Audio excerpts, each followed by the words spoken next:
Shalom, everyone. Rabbi Derek here, Beth Messiah Synagogue. Back again for another daily devotional as we count the Omer, bridging the gap between Passover and Shavuot. Today is Omer Day 19, which is 2 weeks and 5 days of the Omer. And of course, you know that we're going to be counting 7 full weeks, 49 days, and then the 50th day will be Shavuot. Today is also another Israeli holiday. So yesterday, we mentioned it being Yom HaZikaron, which is Israeli Memorial Day.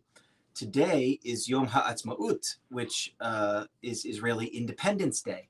So today we're celebrating 74 years of the modern state of Israel. And it's interesting because there's a huge shift in mood. Memorial Day is a somber day, remembering those who have given their lives. And then, of course, Independence Day is a celebration of freedom. And I guess that's kind of how it works, right? Those gave their lives in sacrifice of the freedom we now enjoy and celebrate. So the modern state of Israel is a modern miracle. The fact that it exists at all, and that there is a Jewish land in the world after thousands of years of there not having been any. We're going to talk a lot more about that this coming Shabbat during our worship service. So I hope you join us for that. But today I'd like to draw your attention to Matthew chapter 10, verse 16. Matthew 10:16 says, "Behold, I am sending you out as sheep in the midst of wolves. So be as wary as serpents and as innocent as doves." The word wary there is wary as serpents. By the way, this is Yeshua speaking to his disciples. He's equipping them and sending them out kind of in their first missionary, campaign, if we're going to put it that way. The first time he's sending them out without him, sending them out in pairs, and he's giving them authority, and he's preparing them for what they're going to experience. And he says, "Be wary as serpents and innocent as doves."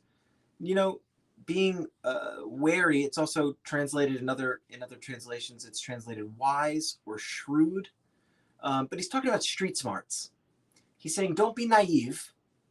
Yeshua certainly wasn't naive about the ways of the world. If anything, he's the complete opposite. He has a better understanding of the hearts of men and the dark influences in creation than we ever could. He understands that in a way that we simply can't see. But what he was doing was equipping his disciples and sending them out to share the good news of Messiah with the Jewish world.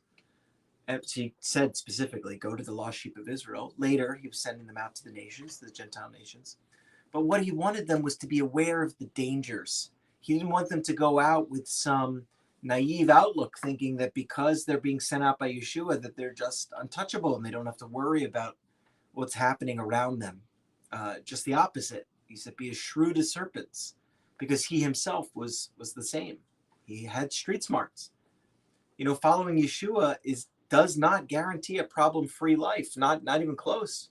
In fact, he guarantees troubles when we're working for the kingdom. He says, don't be surprised when we experience persecution for our faith. Now, thankfully, in this country, although there's a lot of differing opinions about how our country should be run, but the reality is that we are tremendously blessed here in the U.S. to be able to practice our faith and worship the Lord in relative freedom compared to the rest of the world.